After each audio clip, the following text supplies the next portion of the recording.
He walked into a bar full of people. Cameras were watching. His friends were nearby. But somehow, he never came out. No screams. No panique. No sign that anything went wrong. And the strangest part? The moment he disappeared, nobody noticed. Because at the time, everything still looked normal. April 1st, 2006. Columbus. A city alive with weekend noise. Music pouring out of bars. Students moving through crowded sidewalks. Car headlights reflecting off wet pavement. Laughter echoing through streets packed with people trying to forget stress, exams, and real life for just one night. It was the kind of night where nobody pays attention to strangers. And that matters, because somewhere in the middle of all that noise, someone vanished. Before we continue, thousands of people watch these documentaries without subscribing. If you don't subscribe right now, YouTube's algorithm may never show your content again. You won't see updates on Brian Shaffer's case or tomorrow's investigation. We upload cases consistently, but we can only reach you if you're subscribed. So take 1 second, subscribe, like the video, and comment your location below. Because what happened to Brian Shaffer still has no explanation, and someone out there may know something. At this point, nothing about Brian's life suggests what's about to happen. Brian Randall Shaffer was 27 years old, a second-year medical student at Ohio State University. People described him as intelligent, funny, relaxed, easy to talk to. The kind of person who could fit into almost any room without effort. He wasn't isolated. He wasn't unstable. He wasn't someone drifting through life without direction. In fact, the opposite was true. Brian had goals, a future, a career already taking shape. He was becoming a doctor, and people close to him believed he would succeed. But beneath that normal image, there was grief. Less than a month before his disappearance, Brian's mother died from cancer. The loss hit the family hard. His mother had been sick for some time, but death still changes the emotional structure of a person's life, especially when it happens while everything else is still moving forward around you. Friends later said Brian seemed quieter after her death. Not broken, not spiraling, just different, more reflective, more emotionally distant at times. And over the years, people have questioned whether that grief mattered more than investigators originally believed. But on the surface, Brian still seemed functional, still social, still planning for the future. He even had an upcoming vacation plan with his girlfriend. Nothing about his behavior suggested he was about to disappear forever, which makes the events of this night feel even more disturbing. Because disappearances make more sense when there are warning signs. And Brian Shaffer didn't leave obvious ones. That Saturday night begins normally. Brian meets up with his friend William Florence. Most people called him Clint.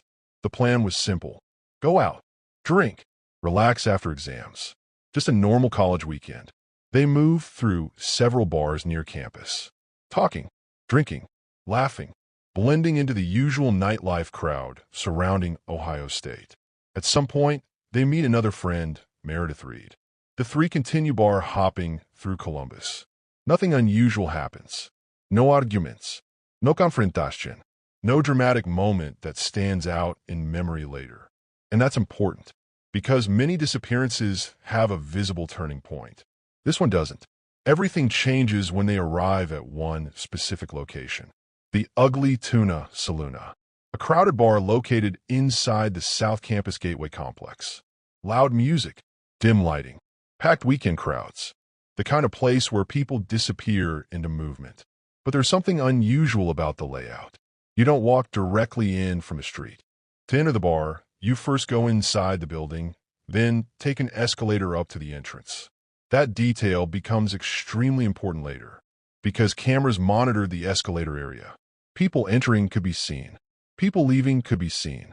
At least, that's how it was supposed to work. Inside, the atmosphere feels normal. Groups of students standing shoulder to shoulder.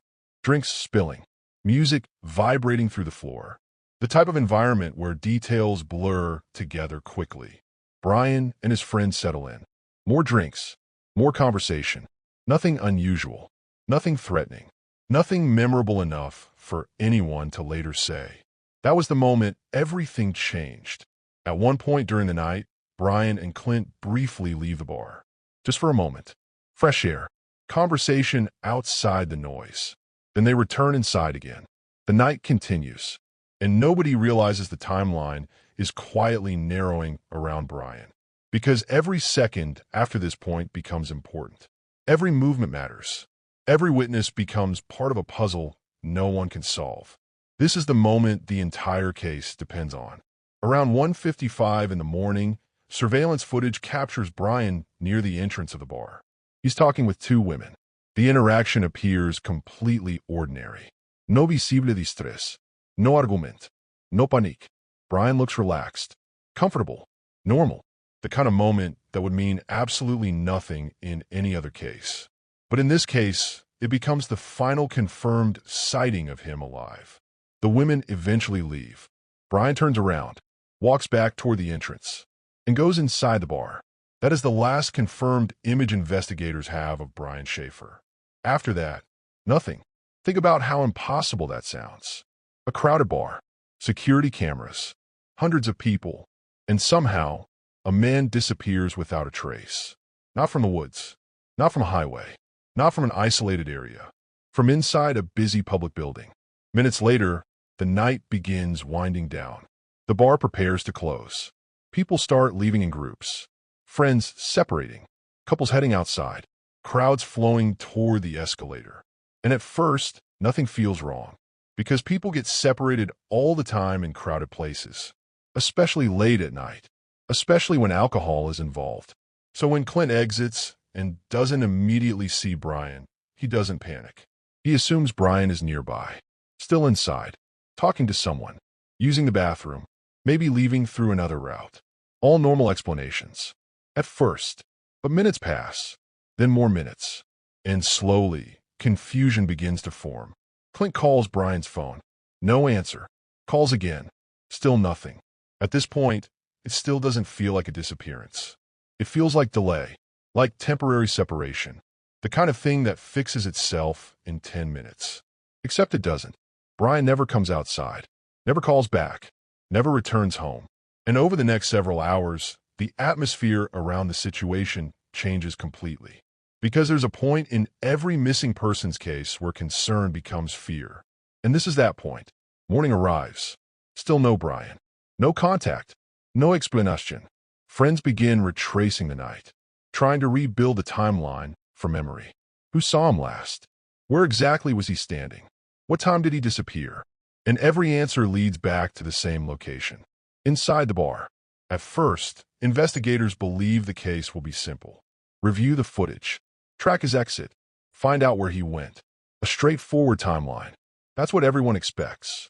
But when police begin reviewing surveillance footage, everything changes. They watch people entering the building, groups going upstairs, crowds moving through the escalator area. Then eventually, they find Brian. Clear footage. Time-stamped. Confirmed. He enters the bar earlier that night. Later, they find a final clip. 1:55 a.m. Brian talking to two women. Then turning. Then walking back inside. And after that, nothing. No confirmed exit. No footage showing him leaving through the main entrance. No clear image of him walking out. Nothing. Investigators review the footage again, and again, and again, looking for mistakes, blind spots, missed angles, anything. But they keep reaching the same conclusion. Brian Shaffer is seen entering the bar. He is never clearly seen leaving it. And that's the moment this case transforms into something far stranger. Because now investigators aren't just asking where Brian went. They're asking how a disappearance like this is even possible. Could he have left through another exit? That becomes one of the first major questions. The building did contain service exits and employee-only areas, but none provide a clean explanation. Some exits triggered alarms. Others led into highly visible locations. None produced confirmed footage of Brian leaving. And none explain why nobody remembers seeing him. Could the cameras have missed him? Possibly. But investigators consider that too. The surveillance system wasn't perfect. There were blind spots, moments where crowds blocked visibility. So technically, yes, it is possible Brian exited without being clearly captured. But the deeper investigators looked, the less likely that explanation felt. Because it wasn't just the cameras. It was the total absence of evidence afterward. No phone activity, no financial activity, no confirmed sightings, nothing.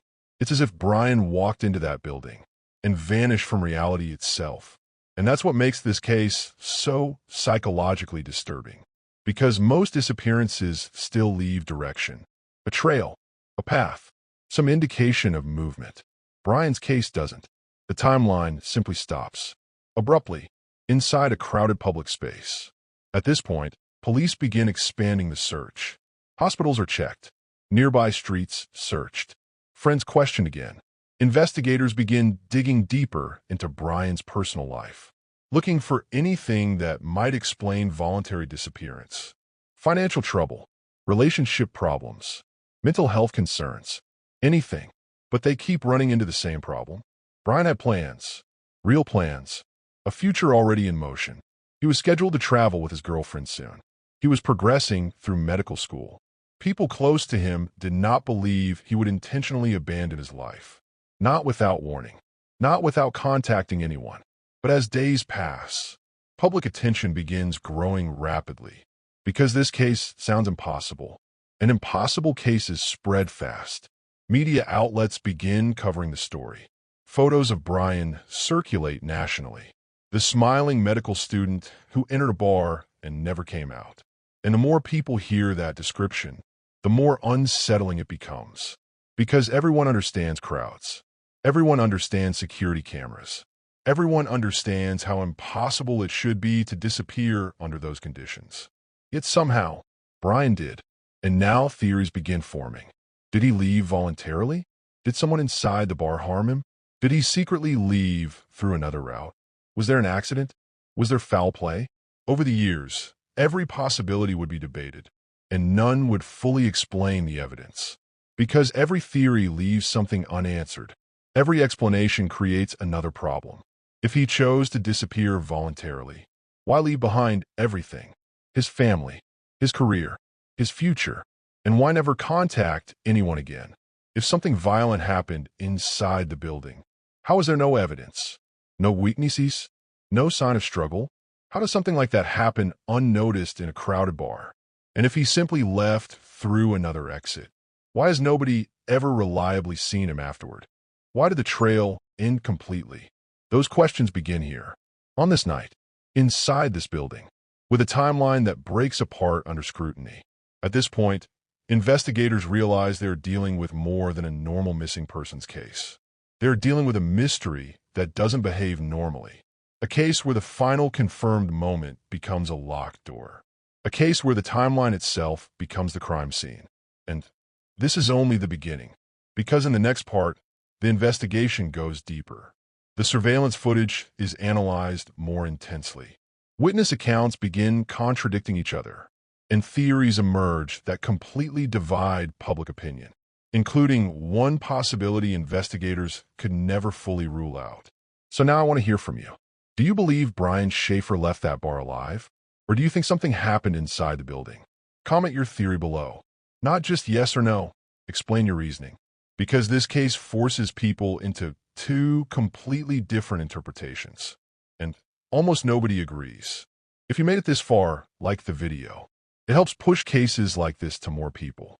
More attention means more discussion. More discussion means more chances for someone to remember something. Something small. Something overlooked. Something that could finally explain what happened that night. And subscribe, because part 2 is where this story becomes even stranger. We're going frame by frame through the footage, breaking down the exits, the blind spots, the witness contradictions, and the theories investigators still can't eliminate. Because once you look closely at the timeline, this case stops feeling